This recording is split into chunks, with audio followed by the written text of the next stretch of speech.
मैं तुम्हें आज एक ऐसी कहानी सुनाने जा रहा हूं जो शायद तुमने पहले कभी न सुनी हो, और अगर सुनी भी हो तो कभी यूं नहीं सुनी होगी। ये कहानी है एक परिंदे की, लेकिन वो आम परिंदा नहीं था। वो परिंदों का सुल्तान था। जी हाँ, सुल्तान। लेकिन वो बादशाह पैदा नहीं हुआ था, वो बना था, धीरे धीरे, दर्द के साथ, तन्हाई के साथ। ये बात बहुत पुरानी है। एक पहाड़ था, इतना ऊंचा कि नीचे देखो तो बादल भी छोटे लगते।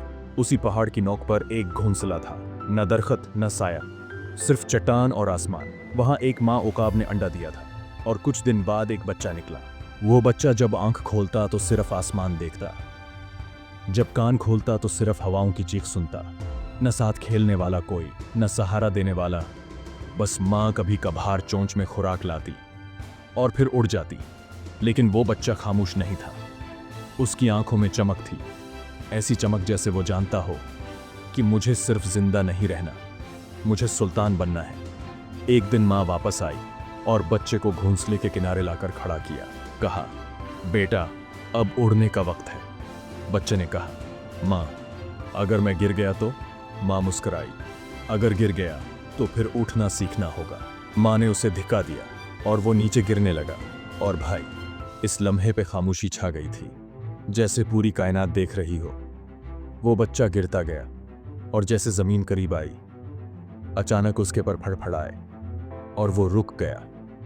ये उसकी पहली परवाज थी। पूरी नहीं थी, बड़ी नहीं थी, लेकिन इतनी थी कि वो मरने से बच गया। और उसी दिन से उसने फैसला कर लिया था, मैं उड़ूंगा, किसी भी कीमत पर। सालों गुजरे, वो बच्चा अब जवान हो गया। बिजलियों से खेलता, तूफानों से टकराता, दूसरे परिंदों के लिए डरावना ख्वाब बन चुका था। लेकिन याद रखो, हर ताकत एक वक्त के बाद कमजोर हो जाती है। इसके पंजे कंद हो गए, चोंच मुड़ गई, पुराने पर झड़ने लगे। अब वो उड़ नहीं सकता था। और जानते हो, परिंदे के लिए उड़ ना सकना क्या होता है? मौत। लेकिन उसने हार नहीं मानी।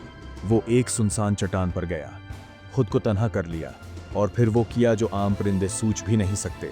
उसने अपनी चोंच चट्टान से मार मार कर तोड़ दी। जब नई चोंच निकली तो उसने अपने पंजे नूचे। खून निकला, दर्द हुआ, चीख निकली, लेकिन वो रुका नहीं।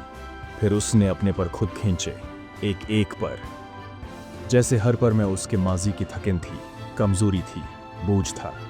40 दिन तक वह जख्मी, न ढाल और अकेला रहा। न खाना, न पानी, न परवाज। और फिर 40वें दिन वह उठा।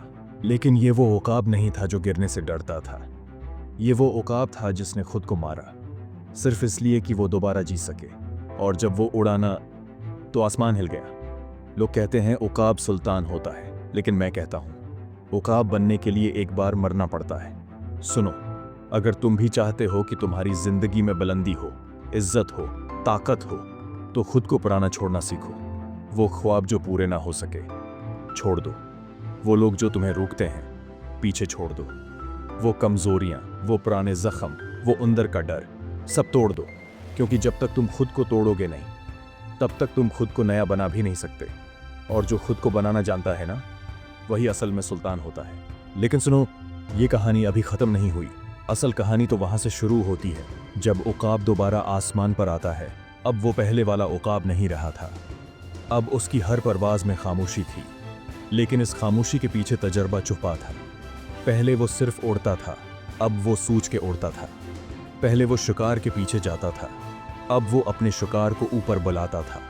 और जब सब परिंदे तूफान से बचने के लिए नीचे दरख्तों में छुपते, तो वही उकाब तूफान के इन दरमियान परवाज करता था। और एक दिन एक नौजवान उकाब उससे पूछ बैठा, ऐ सुल्तान, तुम तूफान में क्यों उड़ते हो? सुल्तान ने नीचे देखा और कहा, क्योंकि वहां कोई दूसरा नहीं होता, वहां मेरी सल्तनत है। नौजवान ने कहा, पर हम तो डरते हैं तूफान से। सुल्तान हंस पड़ा और उसकी हंसी में सदियों की आग थी। कहा, डर वही रखते हैं जिन्होंने अभी खुद को आजमाया नहीं। फिर खामोश हो गया। लेकिन चंद लम्हों बाद उसने आसमान की तरफ देखा और जैसे कोई राज खोलने लगा हो, कहा, बेटे, एक वक्त ऐसा भी आया था जब मैंने सोचा था कि मर जाना बेहतर है। मेरे जिस्म पर गोश्त कम, जख्म ज्यादा थे। मेरे अंदर इतनी खामोशी थी कि मैं खुद अपनी सांसों की आवाज से डरने लगा था। लेकिन मैं टूटा नहीं, क्योंकि मुझे याद था पहाड़ से गिरने वाला कभी मैदान का गुलाम नहीं बनता, वो या तो मरता है या फिर बादशाह बनता है। नौजवान उकाब खामोश हो गया। उसकी आंखों में चमक आ चुकी थी, लेकिन दिल में आग अभी बाकी थी। सुल्तान ने कहा, जा और तूफान का सामना कर, शायद तुम भी बादशाह बन जाओ। कई साल बाद वही नौजवान उकाब, जो कभी खौफजदा था, अब खुद चट्टान पर बैठा था और एक और छोटे उकाब को उड़ने की तरगीब दे रहा था। यही जिंदगी है। हर बादशाह एक दिन उस्ताद बनता है और हर खौफजदा शागिर्द एक दिन सुल्तान। उकाब की कहानी हमें यह सिखाती है कि तुम चाहे कितने भी गहरे गड्ढे में गिर जाओ, कितने भी अकेले हो जाओ, तुम्हारा जिस्म साथ छोड़ दे या लोग हंसें, ताना दें, मजाक उड़ाएं, तो एक बात याद रखो, जब तक तुमने खुद हार नहीं मानी, तुम हारे नहीं। तुम अंदर से जिंदा हो तो बाहर का मौसम बदलना तुम्हारे बस में है। अब आखिरी बात सुनो। एक तहकीक बताती है कि उकाब की उम्र आमतौर पर 40 साल होती है, लेकिन अगर वो 40 साल के बाद वो तकलीफ बर्दाश्त कर ले, चोंच तोड़ना, पंजे नोचना, पर खींचना, तो वो मजीद 30 साल जिंदा रहता है। यानी दोबारा पैदा होने का दर्द तुम्हें एक नई जिंदगी देता है, एक पूरी नई दुनिया। तो सोचो, अगर एक परिंदा खुद को तकलीफ देकर, खुद को मारकर दोबारा जी सकता है, तो तुम क्यों नहीं? तुम जो इंसान हो, तुम्हारे पास शूर है, अख्तियार है, अल्लाह पर यकीन है, दुआ है।